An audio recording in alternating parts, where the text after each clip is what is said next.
ایک عالم جو حدیث پڑھا ہوا ہے وہ ایسا کام کیوں کر رہا ہے جو گٹھیا لوگوں کا ہے؟ یہ بھی تو علم کی توہین ہے اور بے ادبی۔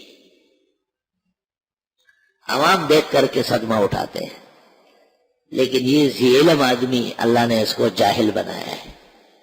احد شکن، جب آپ علم پڑھ رہے ہیں تو علم کے مطابق رہیں گے، دنیا کو نہیں دیکھیں گے۔ شیخ سعدی نے کیا رونا رویا ہے۔ نمارا در جہاں آدو وفا بود، جفا کر دی و بد عہدی نمودی، کہ اس دنیا میں تو کسی نے وفا کیا ہی نہیں، وفا نام کی کوئی چیز آئی نہیں۔ وعلمہ الرمایۃ کل یوم، دن بھر میں اس کو تیر اندازی سکھا رہا تھا۔ اذا اشتدت ساعدہ رمانی، لیکن جب اس نے تیر چلانا سیکھا اور اس کا بازو ٹھہر گیا تو پہلا تیر اس نے مجھے مارا۔ توبہ توبہ، من از بیگان گاہ ہرگز نہ نالم، کہ بامن ہر چکر دن آشنا کر۔ ڈاکٹر عثمانی بنوری ٹاؤن کا پڑھا ہوا تھا اور حضرت بنوری کے خلاف کتاب لکھی، اس کا نام ہے گھر کا چراغ۔ میں نے اس کا جواب لکھا تھا کراچی کا دجال بجواب گھر کا چراغ۔ یہ دنیا ہے اور یہ دنیا کے تلامید کا حال ہے۔ اور شیخ سعدی نے لکھا ہے کہ ایک شخص نے اپنے استاد سے وہ گتکے کا اور کبڈی کا اور آدمی کو پکڑنے کا اور گرانے کا علم پڑھ لیا۔ کسی زمانے میں یہ بھی علم پڑھایا جاتا تھا۔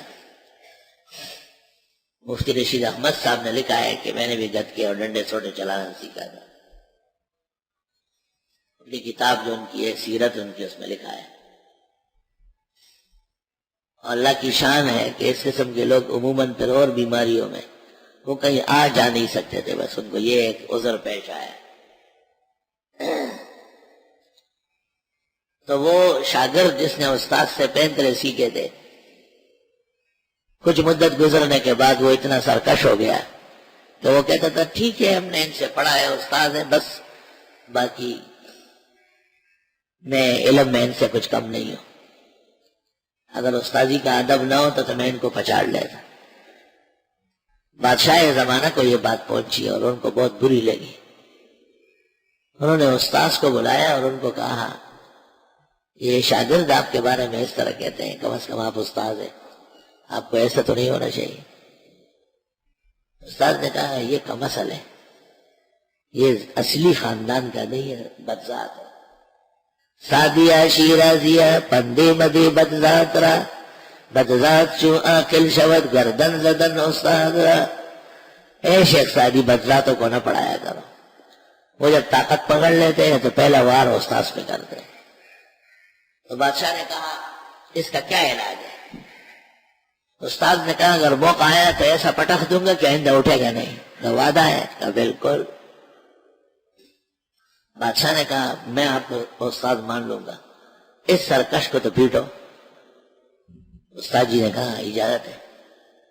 بادشاہ نے اس منحرف سرکش کو بلایا، وہ اور خوش ہو گئے، او بادشاہ سلامت نے مجھے بلایا، اب یہ کھلاڑیوں کے ساتھ صدر مسافہ کر رہا ہے، 10 لاکھ اور وزیر اعظم مسافہ کر رہا ہے، کھلاڑیوں کا شیطان اور چڑھ گیا، واپس جا کر کے سری لنکا سے پٹ گئے۔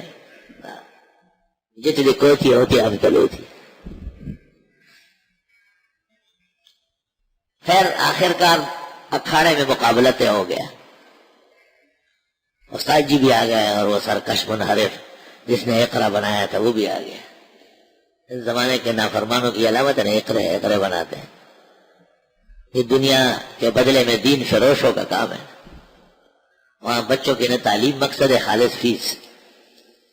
تو دیوبند اور مسلک اس کام کے لیے تھا کہ آپ اسے گلیوں میں کوڑیوں کے دام بیچیں۔ اور شیخ سعدی نے بڑے خاص طریقے سے گلستان میں لکھا ہے کہ بڑے جیسے کوئی بڑا مست آدمی ہو، ایسے سر اٹھا کے ٹیڑھا کر کے استاذ کو دیکھتے ہوئے آیا۔ استاذ کو یقین نہیں تھا کہ یہ واقعی مجھے مارے گا، کیونکہ شاگرد پر بڑا ناز ہوتا ہے استاد کو. لیکن 2-3 موقع ایسے آئے کہ استاد نے سمجھ لیا یہ اثر نہیں کر رہا ہے اور یہ انتہائی مار لگاتا ہے، تو استاد نے بھی جو ہے نا اپنی استادی دکھائی، ایک جو غرض لگایا نا اس کو تو دور جا کے گر گیا. پھر اٹھتا تھا تو پھر گرتا تھا، پھر اٹھا پھر گرا، آخر بے دم ہو گیا. تو استاد کے پیروں کو ہاتھ لگایا اور کہا استاد جی آپ نے مجھے سب پین طرح سکھایا ہے، یہ کیوں نہیں سکھایا؟ تو شیخ سعدی کے بڑے پیارے الفاظ ہیں. اس نے کہا یہ آپ کو میں نے نہیں سکھایا، برائے این چنی روزے، اس قسم کے دنوں کے لیے جب آپ سرکش اور باغی ہوں گے تو یوں آپ کو پٹاخے پھینک لوں. اسپتازی اگرچہ بے تازد لاشہ خرخشتن نیندازد.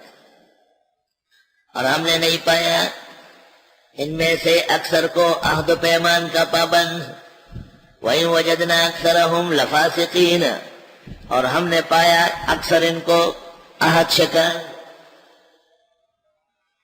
یا ایسے شاگرد بھی میں نے دیکھے، یا اس گلیوں میں جگہ جگہ ٹینٹ لگائے تھے مجاہدین کے نام پر. اب وہ مجاہدین کہاں ہے اور وہ ٹینٹ کہاں ہے؟ یہ باطل جو ہوتا ہے وہ شور کر کے آتا ہے، حق اپنی جگہ جمع رہتا ہے. قرآن میں ہے وَأَمَّا مَا يَنْفَعُ النَّاسَ فَيَمْكُثُ فِي الْأَرْضِ، جو اصل چیز ہے وہ ٹھہرے گی. والحمدللہ مجھے کسی نے کہا عجیب بات ہے کہ مودودیوں نے آپ کا مقابلہ نہیں کیا، بریلویوں نے نہیں کیا، لیکن یہ جو بیٹھا ہوا ہے یہ تو یہاں دیکھا گیا ہے. میں نے کہا وَإِن وَجَدْنَا مَا وَجَدْنَا لِأَكْثَرِهِم مِّنْ أَحَدٍ وَإِن وَجَدْنَا أَكْثَرَهُمْ لَفَاسِقِينَ. اللہ تعالیٰ نے ایسا عذاب مسلط کیا کہ بیک بنیاد نکل گئی، جھاڑو پھر گیا جھاڑو. ثم بعثنا من بعدهم موسى بآياتنا إلى فرعون وملئه. تو یہ میرا کہنا یہ ہے کہ انسان کو اگر اللہ تعالیٰ کمال بھی دے تو جن راستوں سے ان کو کمال آیا ہو ان راستوں کو بھولے نہیں. اللہ اللہ.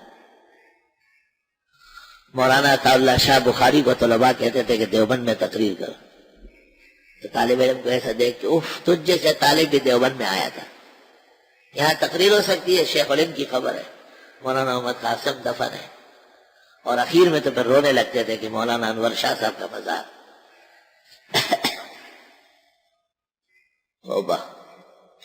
بہت تنگ کیا گیا، دیوبند کے استادوں نے حکم دے دیا تو مظاہر علوم سہارنپور میں جل سکی ہے. چلو مظاہر علوم میں کرتا ہوں، دیوبند کے آس مقام بڑھ رہا. حالانکہ عطا اللہ شاہ نے ایک دن بھی دیوبند میں نہیں پڑھا ہے، وہ پٹھنے میں مولانا صادق صاحب سے پڑھے ہوئے. ان کے استاد اور اقبال کے استاد تقریباً ایک ہیں، مگر اگرچہ انہوں نے نہیں پڑھا مگر انہوں نے کو پتہ ہوتا کہ یہاں سے بہور اور انہور جاری ہوئے.